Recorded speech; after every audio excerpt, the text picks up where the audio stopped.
so Mr. Sinus said this little bubble would cost the same as an old man. Grandpa, do not make a scene. All right, but no snacks for you at this price. At the Warsaw Museum of Natural History, my grandfather took me through each exhibit, one by one, and he had no trouble putting his own little spin on each of them. After a while, it seemed strange that he even had to pay admission. While I was living everything up close for the first time, he was reliving it all over again. Then we came across a room where a film was shown every half hour. The destruction of Warsaw during World War II. Let's go and see it. Maybe you'll all learn something. He always had a way of making everything educational. As the movie started, the narrator told how the inhabitants of the city were deported to another part of the country as the Germans systematically demolished the city. As the war ended, the city's inhabitants returned. There was inspiring documentary footage of Poles handing stone from man to man as they rebuilt Warsaw. But nothing about the killing of 30% of the entire city. There are a few fleeting shots of Jews being deported, as the narrator said, "The Jews were the first to go." He neglected to mention that they didn't come back. There's an old cliche often used when telling stories. You had to be there.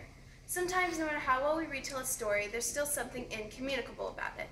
So what happens when we start to lose the people that were really there? Sure, we can retell the story, maybe look at some old photos or read the accounts in our history books. But it's not the same as hearing it from someone who was there, who lived it. This is happening to us every day as our friends and family who lived during World War II are gone forever. In this story, a teenage girl tries to grasp with all of her might to preserve her family's story by traveling with her Jewish grandfather to the Warsaw of his youth. Act of Devotion by Deborah Tannen.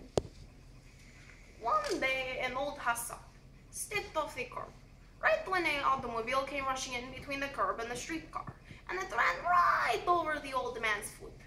And as the old man was hollering in pain, the driver stopped the car, got out, rushed over to the old man, and began loudly berating him for getting in his way. Soon after I arrived in America, I saw a cab driver in his worker's cap, yelling at his passenger, and I couldn't get over the contrast. In Poland, if you are rich enough to own an automobile, you had the right to yell at anybody.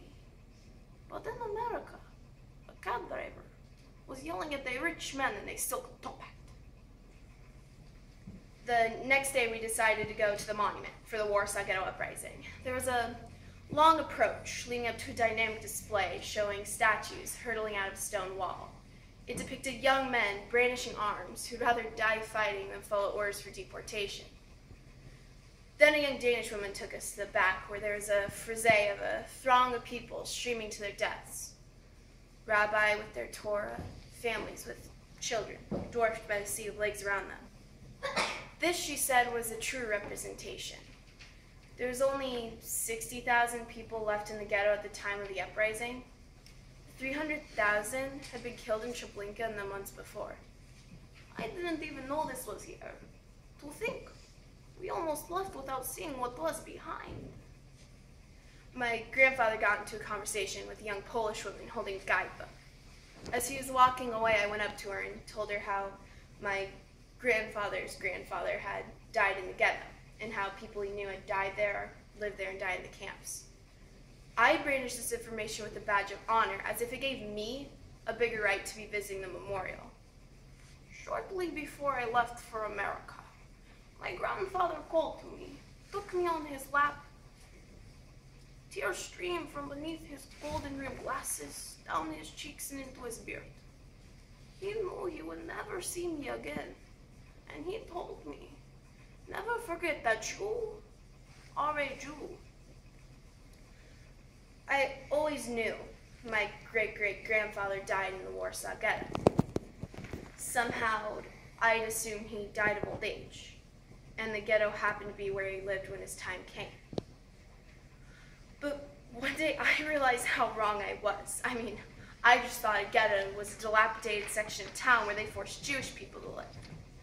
But they crammed Jews into the ghetto from all over the city, the country, And people were dying there because of the overcrowding, the unsanitary conditions, and the epidemics that broke out, and the starvation. Naked corpses lay in the street. Naked because every piece of cloth had to be salvaged and used. And corpses in the street because people had to pay a fee to bury their dead. Women fed their children in the streets, but they had no breasts, no source of nourishment for their dying babies. German soldiers walked through the ghetto on their way to somewhere else and shot people for fun. I thought I knew about the Warsaw Ghetto, but I didn't know anything at all. The next day before we left for our flight home to America, we decided to go to the Jewish cemetery where my great-great-grandmother was buried. There was no monuments, no headstones, no clue to the passerby that this was sacred ground. It's right here, I'm sure of it. I can walk right to her grave. You know, we buried her here when I was 11, shortly before things got bad. The cemetery had been destroyed during the war. Headstones had been uprooted by trees and smashed by vandals. The paths had been overgrown by grass and weeds. It's such a shame. I can walk right to her grave. But who else could? Who would ever know?